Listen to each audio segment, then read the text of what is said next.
আমরা অনেকেই জানি বাংলা একটি প্রবাদ আছে, ভাগ্যে থাকলে সে সমস্ত জিনিস নাকি আপনা আপনি চলে আসে। তার প্রমাণ হলো এই ব্যক্তি, দেখুন পাহাড়ের ডাল থেকে এভাবে পানি নামছে, তিনি হচ্ছে বাঁশের একটি ঝুড়ি দিয়ে এভাবেই মাছগুলো ধরে নিল।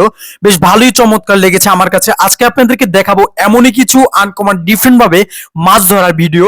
মাছগুলো বেশ ছোট হলো, এখানে কিন্তু অনেকগুলো মাছ। মূলত এই মাছগুলো আসে যখন বর্ষার সময় পাহাড়ের ডালু থেকে এভাবে পানি নামে, তখন হচ্ছে পাহাড়ের চূড়া থেকে এভাবে এই মাছগুলো চলে আসে।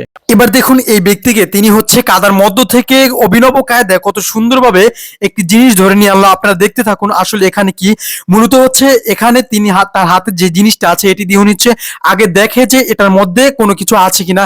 যখন তিনি আন্দাজ করতে পারে তখন অমনি করে কাদা সরিয়ে এভাবে ধরে আনলো। তাদের দেশে খাবারের তালিকায় কচ্ছপ হচ্ছে একটি অন্যতম সুস্বাদু এবং দামি খাবার। এটি হয়তো আপনারা অনেকেই জানেন না।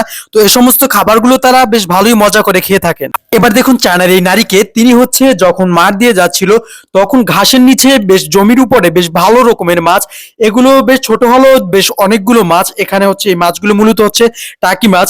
এই মাছগুলো তাদের দেশে একটি জনপ্রিয় খাবার। এবার দেখতে পাচ্ছেন যে কতগুলো মাছ এখানে। মূলত এই মাছটি তারা বেশি পছন্দ করেন টাকি মাছের ছুপ হিসাবে, যদিও তাদের দেশে অনেক রকমের এটির চাহিদা। এই সমস্ত মাছগুলো তারা আবার তাদের নিজের পুকুরে চাষ করে থাকেন এবং অন্যান্য স্থানে গিয়ে বিক্রি করেন। এবার দেখুন এই নারীকে, তিনি অভিনব কায়দায় কত সুন্দরভাবে ধানের জমি থেকে এই ছোট্ট খাদার মধ্য থেকে কতগুলো মাছ ধরলো। এগুলো হচ্ছে বাইং মাছ মনে হচ্ছে। বেশ ভালোই দারুণ লেগেছে আমার কাছে।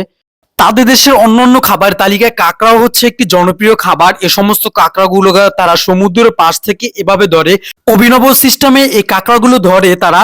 মূলত হচ্ছে একটি রশির মধ্যে একটি আস্ত মুরগি রেখে তারপরে পানির মধ্যে ছেড়ে দেয়, আর তখনই কাঁকড়াগুলো খেয়ে এসে ধরা পড়ে যায়। এবার দেখুন এই ব্যক্তিকে, তিনি হচ্ছে কতটা ভাগ্যবান বলতে পারেন।